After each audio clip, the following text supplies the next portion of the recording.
이번엔 ETF 플러스 시간입니다. 뉴욕으로 연결해서 ETF 시장 상황 체크해 보겠습니다. 도움 말씀에 글로벌엑스 한동훈 이사 연결돼 있습니다. 안녕하십니까? 안녕하십니까. 글로벌엑스에서 아시아 지역을 담당하는 한동훈입니다. 네, 최근 들어서 이 시장의 가장 핫한 키워드 챗 GPT가 되지 않을까 싶습니다. 이 알파고에 비하면 이 챗 GPT 정말 엄청난 성장을 한 모습인데 최근 들어서 인공지능 AI가 주목을 받고 있다고 하죠? 네, 그렇습니다. 특히 인공지능, 로보틱스 관련된 ETF들이 수혜를 많이 받고 있는데요. 로보틱스와 인공지능 관련된 ETF로는 보츠, AIQ, 로보 같은 ETF들이 있습니다. 모두 연초 이후에 15% 이상의 성과를 기록하면서 주목을 많이 받고 있는데요. 올해 로보틱스 앤 인공지능 관련 테마는 챗 GPT라는 토픽 말고도 주목해 볼 필요가 있습니다. 로보틱스와 인공지능 테마는 작년 혁신 성장 테마 중에서 가장 성과가 안 좋은 테마 중에 하나였습니다. 작년 성과는 거의 마이너스 40%를 기록을 했었거든요. 좋지 않았던 배경에는 중국의 영향이 가장 컸었는데요. 중국은 산업용 로봇을 가장 많이 소비하는 큰 소비자였는데 중국의 제로 코로나 정책으로 인해서 로봇 시장은 상당히 침체가 되어 있었죠. 또한 이 테마에서 가장 중요한 부품 중에 하나인 반도체 역시 수급 우려가 겹치면서 상당히 부진하였었습니다. 하지만 올해에는 긍정적인 전망을 할 수 있을 것 같습니다. 네, 지금 중국 쪽 상황도 조금씩 개선되는 것 같은데 이렇게 긍정적인 전망이 나오는 또 다른 이유라도 있겠습니까? 네, 일본을 보시게 되면은 일본은 산업용 로봇 시장에서 상당히 가장 큰 생산자, 수출자 역할을 하고 있습니다. 키엔스, 파낙, SMC, 옴론 같은 대표적인 산업용 로봇, 반도체, 센서 등의 회사들이 줄비해 있는데요.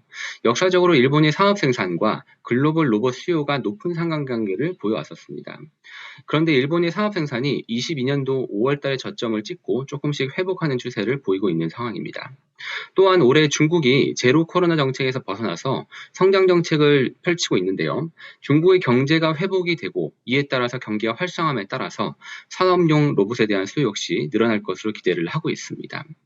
중국의 대표적인 수출 품목인 전기 장비라든지 기계 수출 산업, 자동차 등에서 보통 산업용 로봇을 많이 사용하고 있기 때문에 이 산업들의 수출 증가는 결국 산업용 로봇 사용 증가로 이어질 것으로 보입니다. 또한 로봇 산업은 중국의 향후 5개년 발전 계획에도 포함된 만큼 올해 제로 코로나에서 그로스 정책으로 선회하는 이 상황에서 상당히 로봇 산업은 긍정적으로 바뀔 것으로 예상을 하고 있습니다. 마지막으로 미국의 리쇼어링 정책이 있습니다. 코로나 그리고 최근 미중 무역 전쟁을 겪으면서 전 세계 공급망에 큰 차질이 있었죠. 그러한 가운데 세계의 공장을 자처했었던 중국을 비롯한 많은 이머징 국가들이 코로나로 인해서 공장 폐쇄, 국경 봉쇄 등의 조치로 인해서 공급망 파괴가 이루어졌던 것이 사실이었습니다. 과거 미국, 유럽, 이런 기업들이 공장을 중국과 이머징 국가에 지어서 오프쇼어링이라는 단어를 많이 썼었는데요.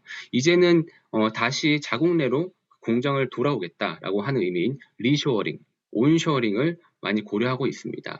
이러한 가운데 많은 기업들이 장기적인 플랜이긴 하지만 설문응답자의 92%가 긍정적으로 리쇼어링을 고려한다라는 설문조사도 나왔었습니다.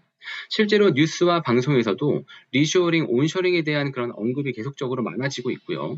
리쇼어링을 통해서 공급망 불확실성을 차단하고 정치적인 이슈, 해당 국가의 정책에 휘둘리는 그런 기회비용을 줄일 수 있다는 점을 장점으로 두고 있습니다.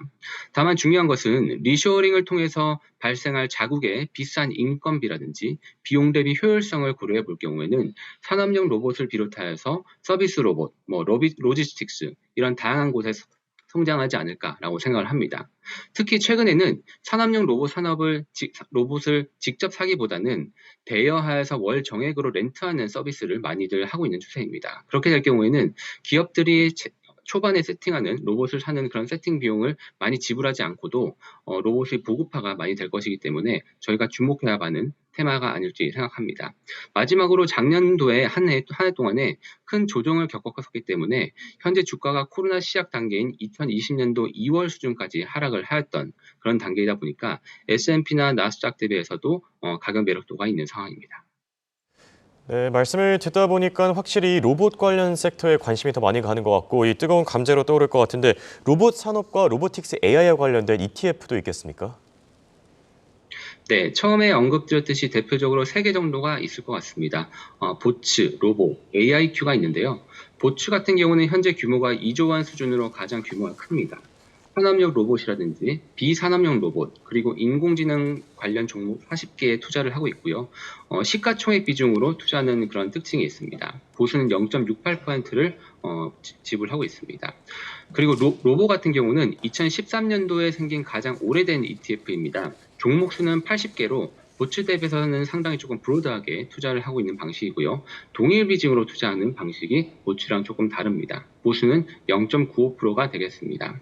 마지막으로 ARQ는 챗 GPT 같은 인공지능 테마에만 집중을 하여 투자하는 ETF입니다. 인공지능 개발이라든지 서비스, 하드웨어, 퀀텀 컴퓨팅 같은 산업에 투자하는 ETF로서 현재 방금 말씀드렸던 이 세 가지 ETF들은 올해 시장이 긍정적인 흐름을 보이면서 최근 한 달 동안에 15%의 높은 성과를 기록하고 있습니다. 이상 글로벌X 한동훈이었습니다.